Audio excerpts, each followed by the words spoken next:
Oke, dengar nggak suara saya? Tanpa pengeras suara juga sudah bisa didengar, toh? Maksudnya begini, kalau saya pakai pengeras suara nanti ada persaingan, semakin besar suara, semakin konsentrasi kita juga pasti akan fokus pada suara yang besar, lupa isinya. Lebih baik pakai suara saya biar kecil tapi nyimak isinya. Pertama saya mau mengatakan, kita memulai rekoleksi dari kekosongan. Saya tidak siap bahan, saya hanya gaya saja bawa laptop ini, supaya kesannya ada persiapan.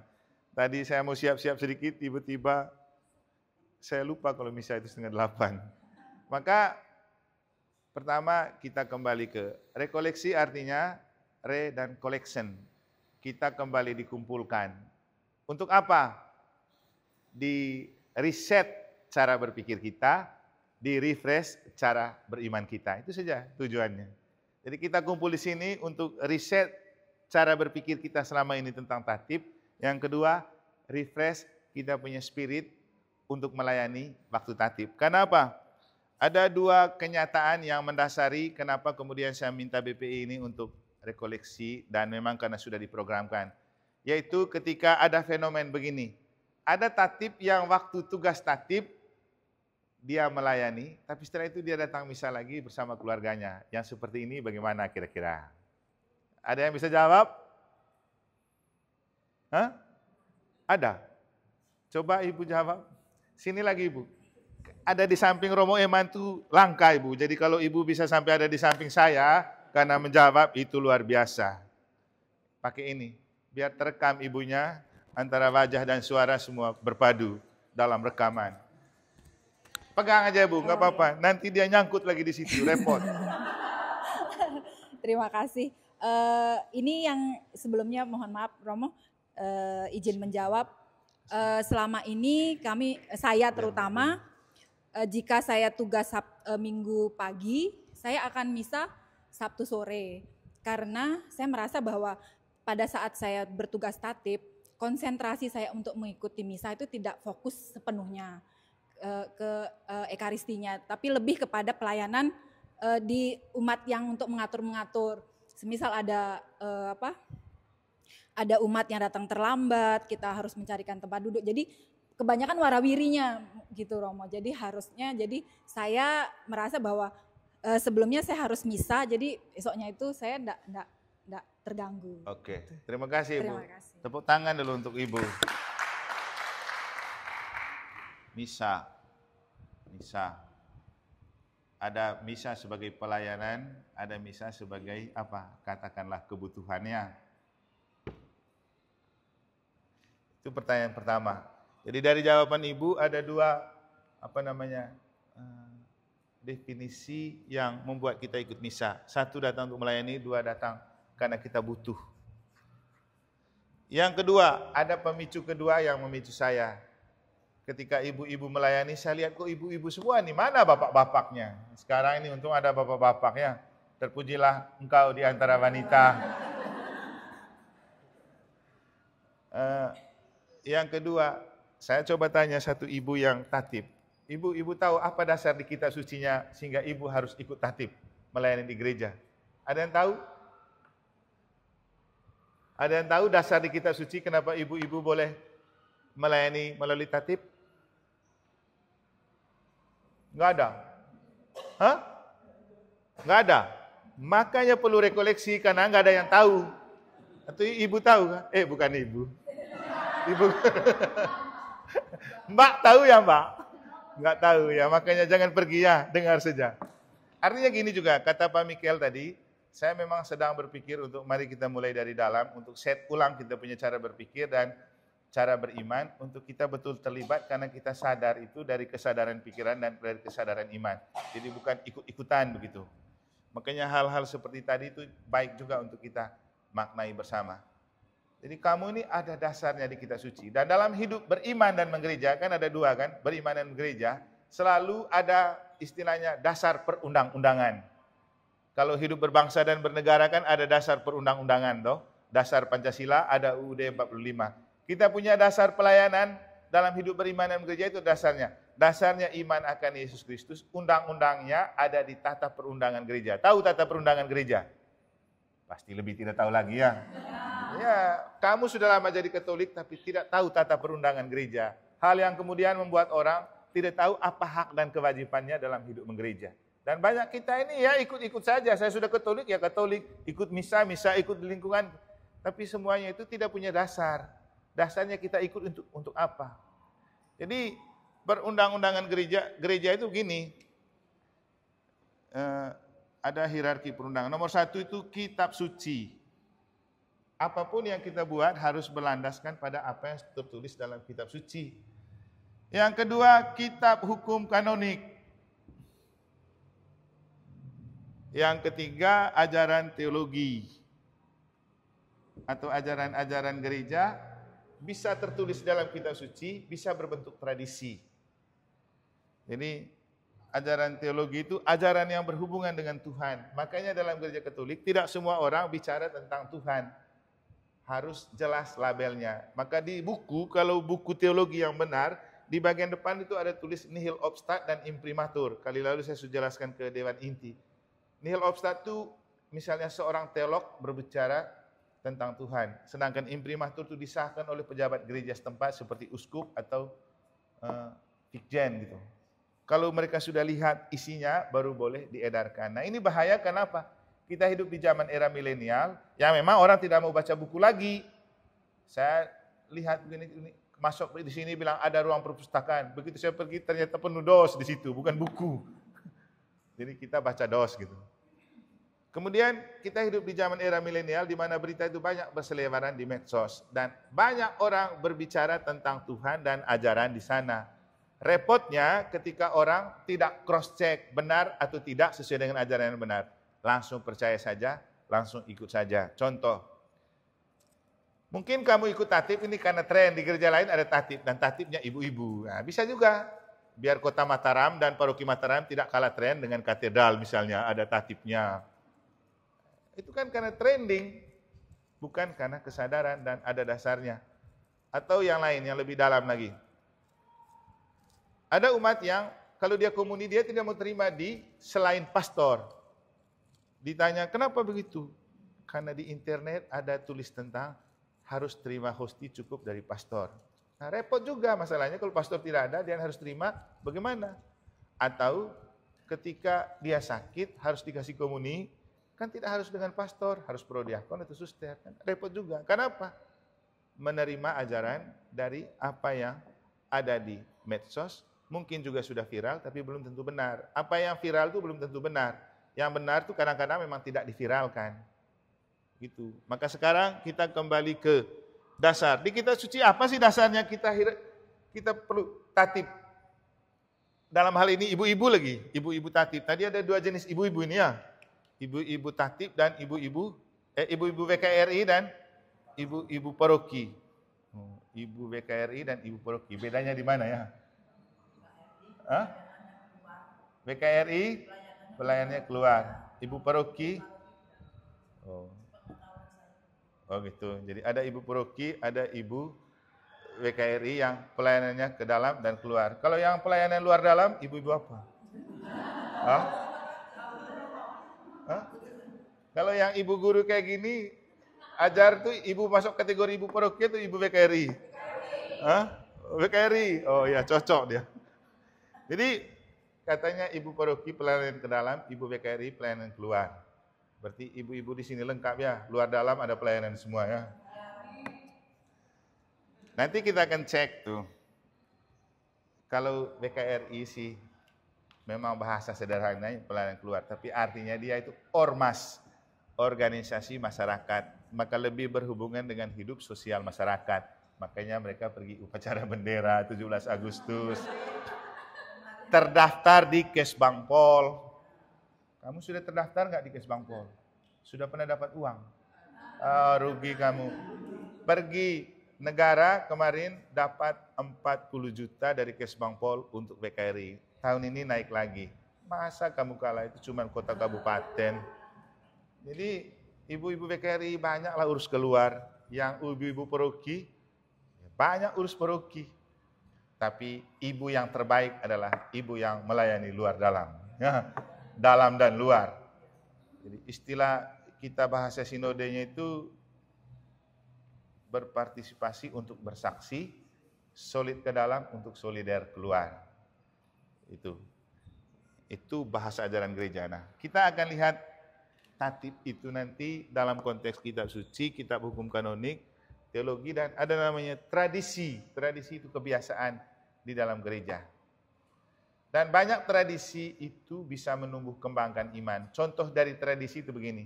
Doa Rosario tidak ada di kitab suci kan, tapi ditradisikan. Tapi kemudian bisa ia lebih populer daripada baca kitab suci. Apalagi orang Katolik kan, kalau doa Rosario sementara misa dia doa terus. Tapi kitab suci enggak. Kenapa kita kalah sama teman-teman Protestan? Karena mereka kitab suci nomor 1. Menguasai kitab suci sih. Orang Katolik tidak menguasai kitab suci, tapi hidup sesuai dengan kitab suci kan? Walaupun tidak semua. Karena bagi kita yang paling penting itu sabda menjelma menjadi manusia dan tinggal di antara kita. Untuk apa juga kita kuasa ayat kitab suci setelah itu kita tidak buat baik kan? Mendagingkan sabda itu jauh lebih penting. Oke, jadi ada 2 kenyataan itulah yang melatar belakangi kenapa kita perlu rekoleksi. Pertama, untuk mencari kebenaran tentang mana yang baik. Melayani sambil misa atau pisahkan antara pelayanan dan misa seperti sharing tadi. Nanti kita lihat bersama. Kemudian lihat di dasar-dasar kitab suci kenapa kita terlibat. Nah, sebenarnya momen hari ini menjadi sangat spesial karena apa? Kamu tahu kenapa spesial? Hari ini kita merayakan Bunda Maria diangkat ke surga. Setelah Bunda Maria di surga, Bunda Maria kirim Maria-Maria seperti ini di dunia, supaya surga itu tetap ada di dunia. Benar kan?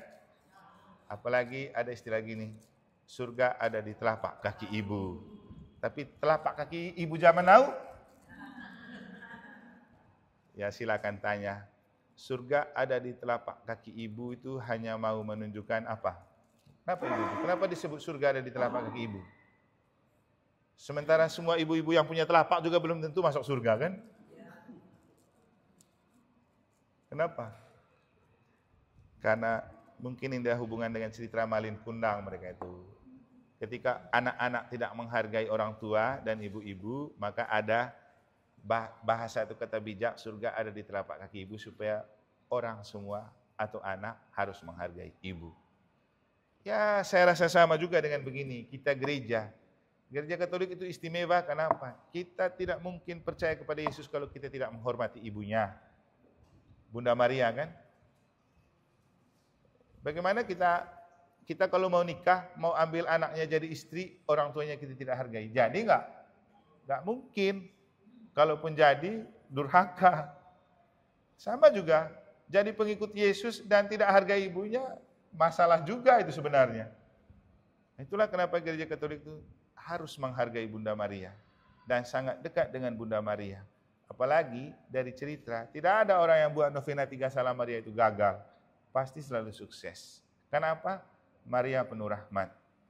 Saya hanya mau mengatakan begini, ini kita punya paroki ini berperlindungan kepada Bunda Maria. Kenapa saya selalu tekankan? Tapi saya kok tidak melihat besarnya devosi dan kedekatan kita dengan Bunda Maria. Padahal itu penting sekali. Ingat, Yesus itu membuat mujizat pertama karena Bunda Maria mengubah air menjadi anggur. Kalau Maria tidak peduli dan tidak minta, belum tentu terjadi kan? Jadi itu. Dan hari ini kita merayakan Bunda Maria diangkat ke surga dan ibu-ibu diangkat menjadi tatib yang spiritual. Tatib yang spiritual artinya ada sentuhan dan sepuhan roh di dalam dirimu sehingga kalau kamu melayani bukan hanya fisik dan pelayanan yang ditampilkan, tapi ada roh yang menjiwai. Itulah yang perlu kita lihat sekarang.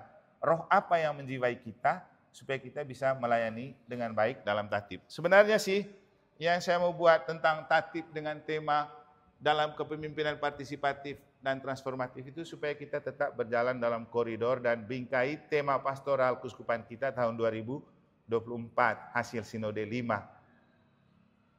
Mewujudkan gereja sinodal melalui kepemimpinan partisipatif dan transformatif. Kalau bicara kepemimpinan, maka yang termasuk pemimpin itu juga termasuk tatib. Jadi semua fungsionaris pastoral itu termasuk pemimpin. Mulai dari yang tertabis seperti kami dan yang terbaptis seperti Bapak Ibu.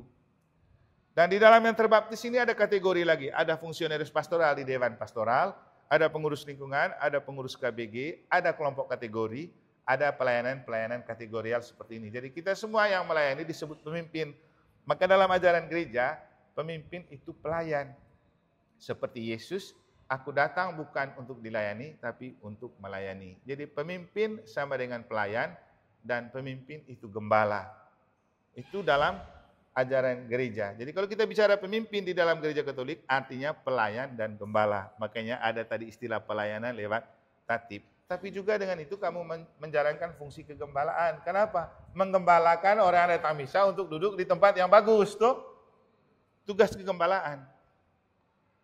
Jadi dengan demikian kamu sekarang mulai merasa kamu bukan hanya melayani, tapi kamu menggembalani domba Tuhan di dalam kandang, di dalam gereja. Dan kalau tugas kegembalaan ngeri sudah kan?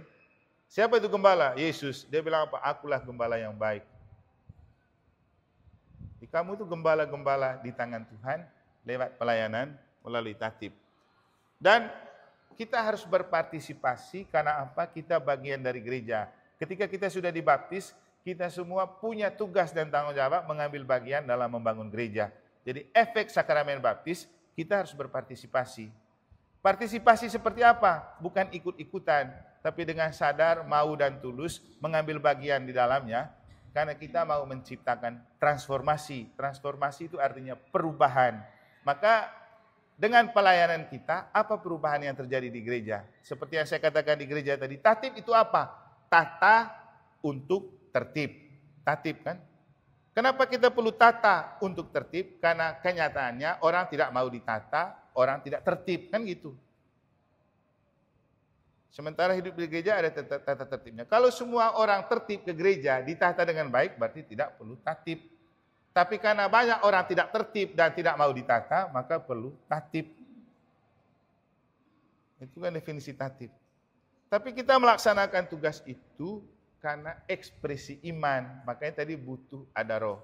Karena kita ingin menggembalakan mereka supaya tertib di dalam gereja, dalam perayaan. Jadi kita berpartisipasi untuk perubahan. Sehingga yang terjadi dengan kita tatib, ada perubahan suasana di dalam gereja. Jangan sampai ada tatib, suasana di dalam gereja tidak ada perubahan. Seperti beberapa himbauan tadi kan, ada hening, kusuk. Makanya beberapa hari minggu lalu kali ya, ibu mereka waktu di tatibnya, ketika ada satu anak yang jalan dengan sepatu bunyi, saya gerah itu. Saya rasa banyak juga yang gerah. Saya sudah berusaha melihat, tapi mungkin roh tidak bekerja di dalam diri, tidak respon. Mungkin respon ada rasa juga. Kemudian saya toleh ke frater yang kasih kode sehingga kemudian ya. Itulah tatib harus peduli untuk melihat apa yang tidak tertib untuk ditertibkan. Karena begini, dalam kasus seperti itu bukan kita tidak menghargai anak-anak. Kalaupun sepatunya bunyi dan dia mau jalan-jalan, kasih keluar sepatunya supaya kalau dia jalan, diam gitu. Kasihan orang yang lagi asik dan kusuk berdoa. Dan itu tugasnya tatib. Mungkin umatnya tidak peduli. Makanya kamu saya lihat tatib kok kumpul di belakang semua. Berdiri di pinggir-pinggir situ. Lihat mana yang tidak tertib. Mungkin juga kadang ada yang masih misa karena getar HP dia keluar kan. Tanya dulu, kok keluar apa? Biar tidak keluar masuk. Kasihan yang lain yang mau kusuk. Apalagi kalau saya sendiri sih, saya itu sangat ingin menikmati misa, karena tidak ada lagi momen di luar misa yang membuat kita lebih tenang hidup ini. Kenapa kemudian saya bilang begini, waktu beberapa saat lalu ada yang bilang, Romo boleh nggak jangan terlalu lama misa harian, padahal setengah jam sih pas. Saya bilang gini, bisa saja diatur, 15 menit juga bisa. Tinggal saya baca, dalam nama Bapa Putra dan Roh Kudus. Tapi apa sih gunanya untuk kebahagiaan batin dan ketenangan batin? Padahal ini kondisi surga yang memang tidak kita dapat di tempat lain. Biar kita menikmati keasikannya. Makanya saya itu kalau misa, saya sebenarnya lebih slow, lebih banyak hening, kecuali waktu khotbah. Supaya kita menikmati suasana itu sebagai suasana yang berbeda, yang memang tidak dijual sembarang dan tidak didapat di tempat yang lain. Sehingga kalau saya misa harian sebenarnya paling asik itu 45 menit. itu bisa kita nikmati betul semua. Tapi karena diburu waktu ya setengah jam saja. Sekarang kita datang untuk jam, atau kita datang untuk menikmati keasikan bersama Tuhan. Makanya di tempat lain saya lebih memilih kalau bisa misa harian itu sore saja, biar kau nikmati betul. Setelah kau kerja, kau butuh refreshing, kau datang ke gereja untuk melepaskan lelah daripada kebut-kebutan kan. Karena kalau datang hanya untuk kesusu waktu, itu tidak ada gunanya untuk kita. Karena kita sikit-sikit dia jam, sikit-sikit dia jam. Tidak ada keasikan. Sehingga kemungkinan ke depan kita akan buat alternatif. Semoga saja saya dan Pastor Rekan tidak banyak pergi. Yang mau pagi silakan pagi, yang mau sore pilihlah sore. Iya, kalau di tempat lain saya lebih suka sore. Karena biarkan orang semua selesai semua hiruk pikuknya dengan dunia. Mungkin dia berdosa juga di sana. Tinggal nanti sore kau datang, bawa semua itu kepada Tuhan. Betul-betul melepaskan lelah, kau enjoy di hadapan Tuhan. Bersyukur untuk pekerjaan hari ini, kau timba kekuatan baru untuk hari esok. Besok kau hiruk pikuk lagi di luar. Sore kau datang lagi. Lebih adem. Dan gini, setelah itu kita bisa lebih santai, bisa ngobrol, bisa ini. Apalagi nih, kalau jadi kita buat Gua Maria, saya punya kebiasaan, setelah misa di gereja, kita berdoa depan Bunda Maria, baik bersama atau sendiri. Artinya kan biar kita menikmati suasana yang beda dari yang kita nikmati di rumah. Itulah tujuan kita ke gereja. Untuk merasakan suasana yang berbeda, supaya tidak penat dan jenuh dengan suasana yang sama di rumah. Makanya kalau saya pribadi, memang gereja itu selalu terbuka untuk siapa saja. Yang penting kau rasa nyaman di gereja. Silakan datang. Yang mau berdoa, berdoa. Yang mau karaoke, karaoke. Yang penting kau bahagia dan membuatmu makin beriman dan makin mencintai gereja. Tapi jangan modus. Modus artinya terus-terus dekat ke gereja padahal ada maunya. Itu juga bahaya. Kadang-kadang terlalu dekat di gereja juga efeknya banyak keinginan dan kemauan yang tidak ada di rumah bisa kita cari di gereja juga. Tapi itu kan kembali ke kesadaran iman. Jadi sebenarnya kalau bicara tatib, begini dia punya tingkatannya. Tatib itu apa atau siapa? Ini dulu pertanyaan pertama. Kamu harus mengenal who am I? Siapakah saya sehingga saya jadi tatib? Dan tatib itu apa? Ya jawabannya, tatib itu kepanjangannya tata untuk tertib. Berarti saya dipakai oleh Tuhan supaya tata dan tertib di gereja. Gitu aja. Saya dipakai oleh Tuhan supaya tata dan tertib di gereja. Kenapa Tuhan pakai saya? Nah ini yang perlu kita sadarin.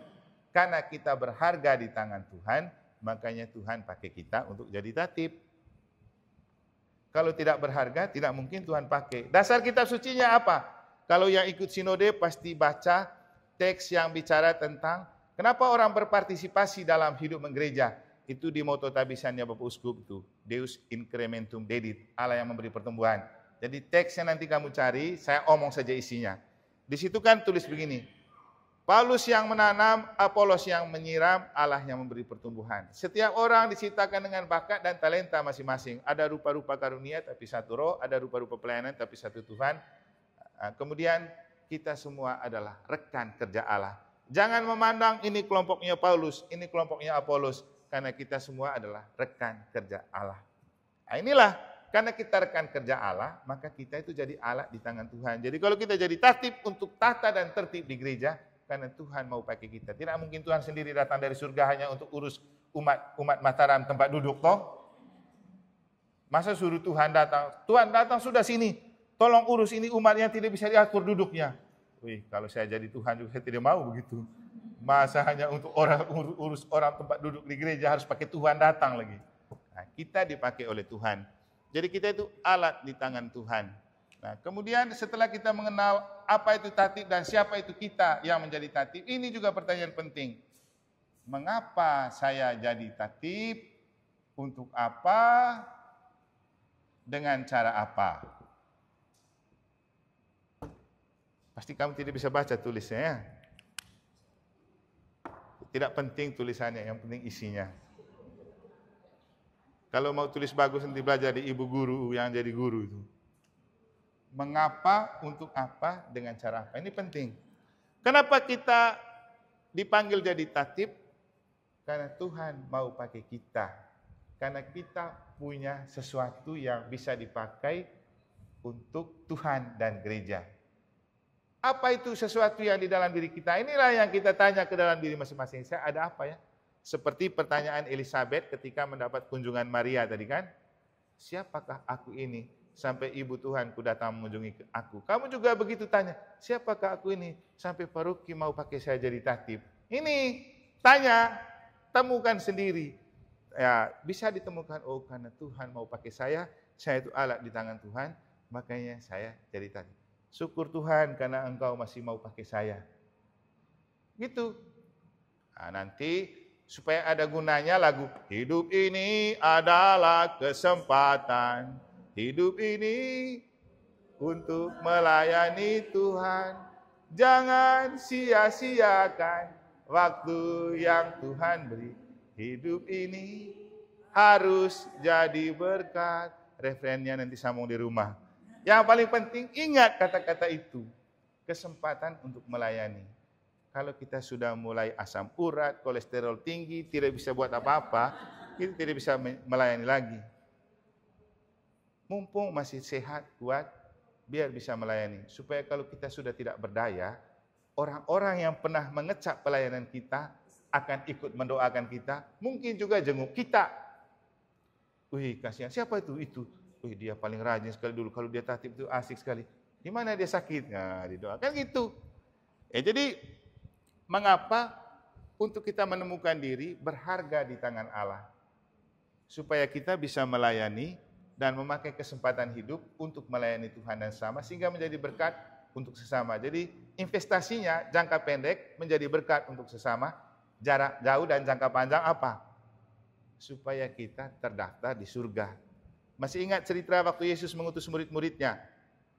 Ketika Yesus mengutus murid-muridnya, mereka semua sukses menyembuhkan orang, mengusir setan, lalu mereka kembali. Mereka cerita dengan bangga dengan Yesus.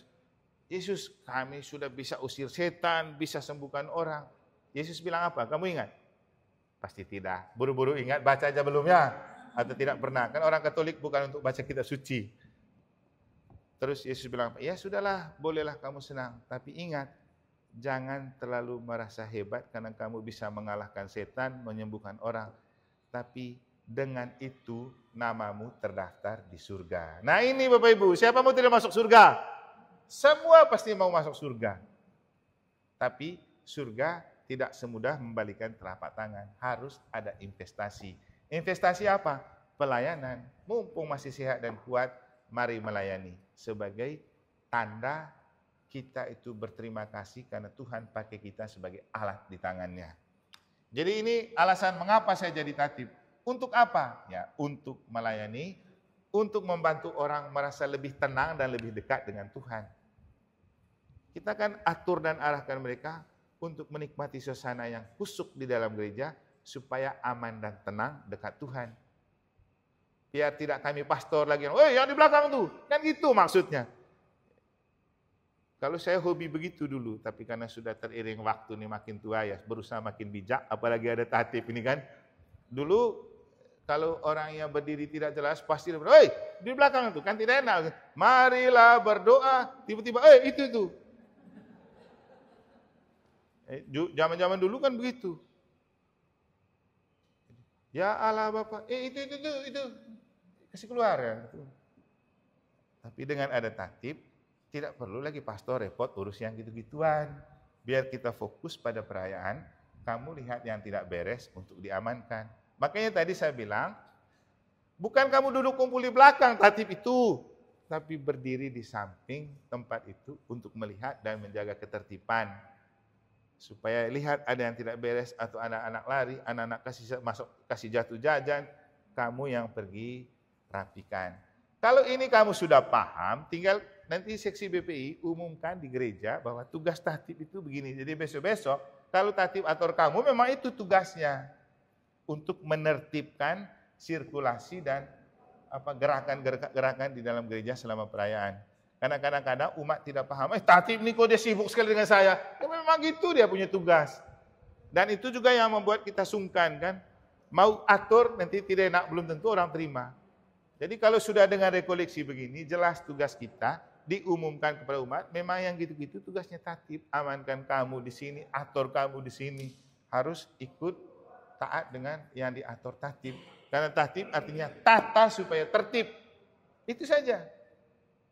Bukan supaya ibu-ibu pakai selempang baru begini ya. Habis itu foto-foto lagi.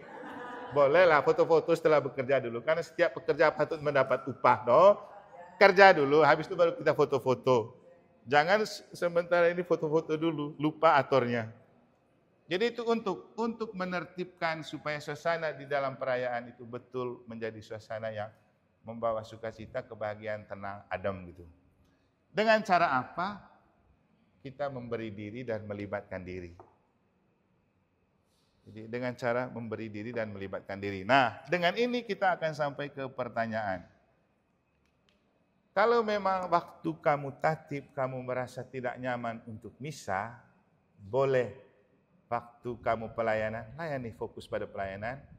Ada kesempatan lain untuk misa menikmati bersama keluarga dan lebih kusuk, silakan.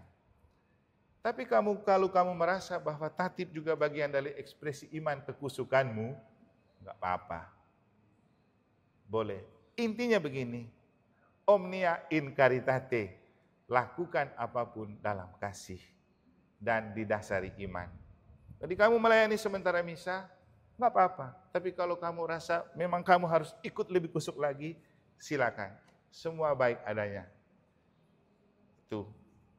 Tapi yang saya ingin mau katakan, jangan ke gereja untuk pelayanan, tapi kita pelayanan untuk ke gereja.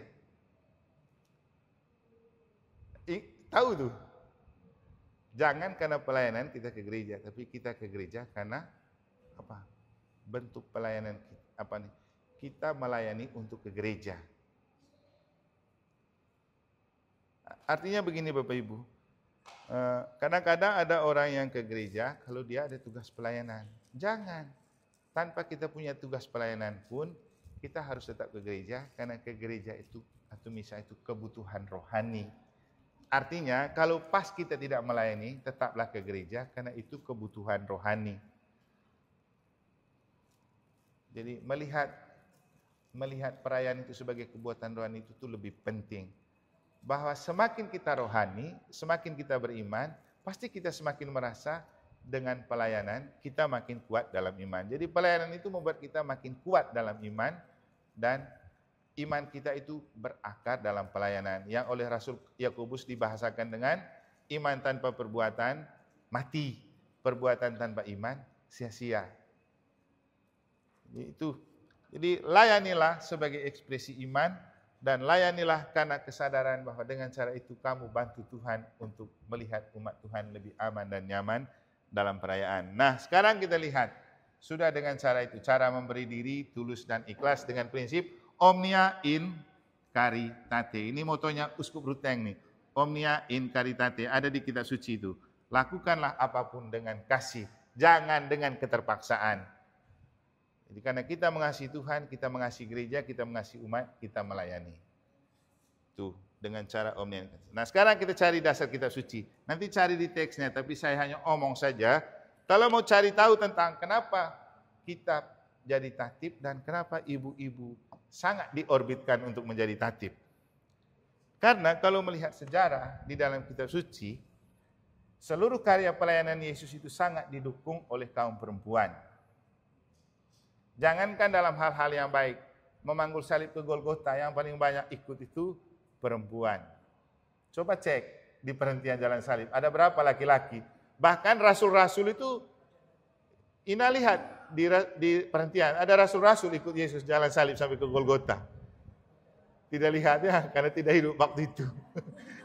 Tapi juga tidak diceritakan di situ, dan memang seperti kitab suci juga tidak menulis. Waktu Yesus memanggul salib ke Golgota itu, di mana rasul-rasulnya yang sering pergi sama dia? Di mana? Yang ada kita lihat Bunda Maria, perempuan yang menangisi sampai dengan dia mati. Dan setelah dia bangkit, setelah dia mati, siapa yang paling rajin ke kuburan untuk lihat? Maria Magdalena dan Maria-Maria yang lain. Meminyaki Yesus, Maria Magdalena dan Maria. Ibu Maria ada di kaki salib.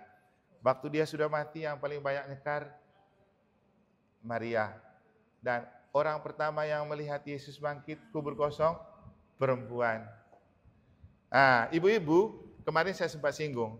Kalau mau tahu dan cerita asik tentang hubungan antara Maria Magdalena dan Yesus itu jangan baca novelnya Da Vinci Code. Karena itu memang romantis dari segi manusiawi. Tapi kalau mau tahu tentang hubungan yang sebenarnya antara Maria Magdalena dan Yesus, itu ada buku yang ditulis oleh pastor Cina. Dia judulnya Saat-saat Intim Bersama Sang Guru. Di situ dilukiskan kenapa sampai Maria Magdalena jatuh cinta pada Yesus. Jadi cerita singkatnya, Yesus itu jadi cinta terakhirnya Maria Magdalena karena Maria Magdalena itu punya cinta pertama, Yohanes, murid yang dikasihi Yesus. Bagaimana ya kira-kira kalau dibayangkan. Jadi Yohanes ini waktu Maria masih kecil jadi teman mainnya di Magdala. Setelah itu Yohanes kan masuk kaum SN itu namanya seperti seminari. Hilang kontak. Maria karena jadi anak orang kaya di kota Magdala, kain toko pengusaha kain. Kemungkinan kain kafan Yesus itu dari mereka punya keluarga. Jadi dia diorbitkan jadi selebriti begitu. Kemudian Maria Magdalena ini kan jadi selebriti, artis pemain harpa. Jadi dia selalu tampil di setiap acara-acara dan event-event besar. Nah, singkat cerita, satu kali dia diundang untuk perjamuan di rumah namanya Om Simon. Itu di buku itu ceritanya begitu. Maria Magdalena dia memang selebriti dan artis. Jadi orang hebat dan tenar. Tapi yang orang tidak tahu, dia punya gangguan di dalam jiwanya. Yaitu apa? Dia digerogoti oleh 7 roh jahat yang tidak bisa diobati. Padahal dia orang kaya. Kan banyak gitu. Banyak orang kaya yang sudah sembuh kan karena tidak bisa diobati. Mau sampai ke Singapura atau Malaysia, tidak bisa. Dia orang kaya, dia berada, tapi tidak ada satupun orang yang bisa menyembuhkan dan mengusir 7 roh jahat yang ada di dalam dirinya. Itu ada di kitab suci yang itu, jenis itu. Maka suatu kali ketika dia hadir dalam pesta perjamuan di rumah Om Simon, Yesus dengan geng-gengnya datang. Yesus ini kan kalau lihat gambar, kurang lebih seperti saya bodinya ya. Hanya dia rambut panjang itu. Jadi body maco lah gitu. Jadi mereka datang ikut pesta, duduk di keremangan sudut-sudut. Maria Magdalena di panggung dia main musik, harpa. Ini kan getaran jiwa ya. Jadi begitu dia memandang ke satu arah sudut, dia lihat Yesus ada di sana. Begitu dia main langsung pergi bertemu dengan Yesus. Buat apa di sana tidak perlu kita tahu ya. Tapi yang paling penting apa? Dia merasa bahwa kehadiran Yesus menjadi obat kerinduan yang bisa mengobati kerinduan yang secara spiritual selama ini dia dambakan, yaitu kesembuhan dari kerasukan roh jahat. Nah, karena itu dia datang kepada Yesus, ya, Yesus lalu berhasil mengusir 7 roh jahat itu dari dalam dirinya, hal yang membuat kemudian hatinya tercurah semua kepada Yesus. Bukan karena cinta erotis, tapi karena cinta agape. Makanya kemudian dia memutuskan menjadikan Yesus sebagai cinta terakhir, walau dia punya cinta pertama itu Yohanes Pembaptis. Nah, menariknya, waktu Yesus mati, kan Yohanes murid yang dikasih Yesus selalu ada di samping Bunda Maria kan? Dan di kaki salib, Yesus bilang apa kepada Bunda Maria? Inilah ibumu dan ibu inilah anakmu. Maka secara sah, Maria diberikan kepada Yohanes, simbol pemberian kepada gereja. Jadi Maria Magdalena juga ada di situ. Coba ibu-ibu bayangkan sajalah, ibu-ibu punya cinta pertama, tapi kemudian cinta terakhir. Bagaimana permainan perasaan toh? Kemudian setelah itu, Yesus dikuburkan, mereka bawa Yesus ke kubur, dan Yohanes kemudian menitipkan Bunda Maria untuk tinggal di rumah Maria Magdalena. Bagaimana perasaan Yohanes Pembaptis kira-kira waktu itu ketemu mantan? Ya bukan urusan kita lagi. Tapi yang mau dikatakan begini, kayaknya asik sekali ibu-ibu dengar yang ini ya. Termasuk ibu itu juga lepas memang dia punya HP. Nah itu, nanti kita cerita lanjut di bagian lain tentang hubungan mereka. Tapi yang paling penting itu cerita tentang bagaimana perempuan begitu berharga dalam cerita pelayanan Yesus. Sehingga akhirnya apa Bapak Ibu? Bapak Ibu, ada bapaknya. Ketika Yesus mati, orang yang sangat merasa kehilangan itu siapa? Maria ibunya iya, tapi Maria Magdalena. Makanya dia rajin ke kubur untuk pergi nyekar, hanya untuk mengobati kerinduan, bisa berjumpa dengan Yesus, karena itu cinta terakhir. Dan Yesus juga tahu diri. Begitu ketemu Maria, dia tepuk dari belakang. Kan pertamanya Maria Magdalena pikir itu penjaga kubur kan. Di kitab suci kan ada cerita itu. Jadi dia melihat kubur kosong, batu terguling. Dia pikir penjaga kubur, lalu dia tanya, siapa yang gulingkan batu itu? Sudah, singkat cerita, Yesus kan tepuk dari belakang. Maria, dia langsung sebut namanya. Begitu dengar kata Maria, langsung dia ingat. Dan dia bilang apa? Apa? Katanya ingat. Dia bilang apa? Ini dah kalau kita tidak baca kitab suci itu. Jadi cerita seperti ini terasa seperti dongeng. Padahal ada di kitab suci. Ini orang Katolik tuh gitu, tidak mau baca kitab suci. Jadi dia bilang, Rabuni artinya guru. Lalu Yesus bilang, sudah, jangan dulu sentuh aku karena aku belum pergi menghadap Bapakku. Jadi cinta sejati tidak harus selalu dengan sentuhan ya. Yang penting ada getaran hati dan kita bertemu. Ngeri?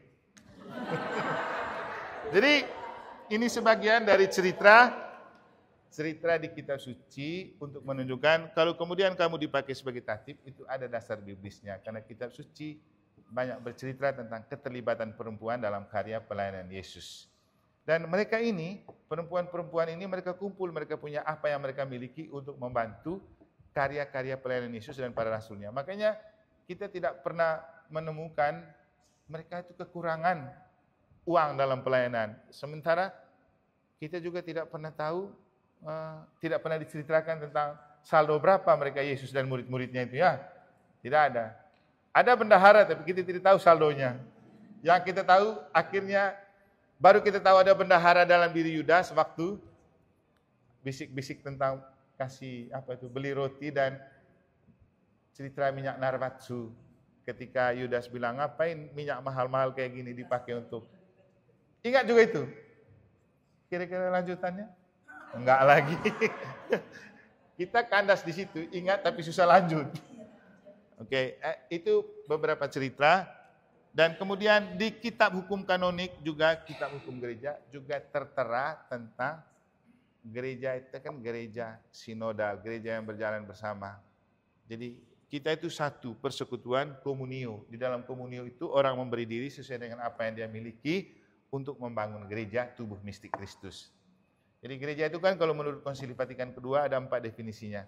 Terkait dengan Allah Bapa, gereja itu sebagai persekutuan umat Allah. Yang kedua terkait dengan Allah Putra, gereja itu tubuh mistik Kristus. Yang ketiga terkait dengan Roh Kudus, gereja itu bait Roh Kudus. Lalu dalam sebuah persekutuan namanya komunio. Maka kalau kita bicara gereja sinodal, itu artinya gereja yang berjalan bersama dengan kita berpartisipasi di dalamnya. Maka ada istilah persekutuan, partisipasi, misi. Jadi dasarnya ada di kitab hukum kanonik untuk keterlibatan kita. Maka jangan merasa ini ilegal, ini legal.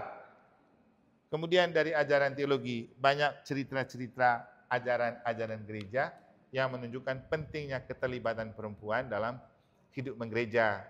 Nah, walaupun kemudian oleh para teolog feminis, itu teologi yang berbicara tentang keterlibatan perempuan, terutama rekan-rekan Protestan, mereka selalu mempersoalkan gereja Katolik kenapa tidak ada perempuan yang jadi imam. Kamu tahu jawabannya. Tapi jangan tahu sekarang ya, biar tidak tahu semua. Nanti kali berikut baru kita lanjut. Kenapa gereja Katolik tidak memperkenankan perempuan jadi imam? Jawabannya, yang penting kamu bisa jadi tatib saja dulu ya. Nanti kalau kamu sukses jadi tatib, siapa tahu ke depannya kamu bisa jadi imam. Yang penting dulu jadi tatib, jadi organis, jadi lektor. Jalankan saja dulu tugas itu. Oke, ini beberapa alasan dan kemudian alasan praktik pastoral. Alasan praktik pastoral itu gini. Praktik pastoral itu sesuai dengan konteks dan kebutuhan. Misalnya di sini, di Mataram kota timnya banyak ibu-ibu. Iya, karena bapak-bapaknya malas-malas. Misalnya gitu itu. Begitu ya? Oh enggak. Mungkin juga karena biarkan ibu-ibu jadi tatib supaya apa? Itu kan alasan praktik pastoral sesuai dengan kenyataan. Mungkin juga bapak-bapak terlalu slow ya. Tapi kalau bicara slow sih, kalau ke gereja menurut saya yang paling lama persiapan itu ibu-ibu ya. Banyak onderdil yang harus direparasi sebelum ke gereja. Tapi kamu bisa lebih gesit untuk jadi tatib, itu baik. Jadi kesimpulannya, karena berharga di mata Allah, kita dipakai jadi tatib. Jadi pakailah dirimu untuk melayani, mumpung masih hidup, biar jadi berkat untuk sesama, jadi kemuliaan untuk Tuhan. Untuk membawa orang lebih dekat dengan Tuhan, untuk membawa Tuhan lebih dekat dengan orang, dengan cara berpartisipasi dan memberi diri, dengan prinsip omnia in caritate. Lakukanlah apapun dalam kasih sebagai ekspresi iman. Oke? Sekian dan terima kasih. Kalau ada pertanyaan, silakan. Berapa jam ini? Supaya nanti lebih banyak dialognya, lebih baik daripada ini. Sekarang baru kamu tepuk tangan untuk saya. Tadi kamu saya belum omong sudah tepuk tangan. Itu kalau tepuk tangan sebelum omong itu namanya cari muka. Tapi mungkin mereka tunggu MC ya, soalnya MC lagi tertidur tadi.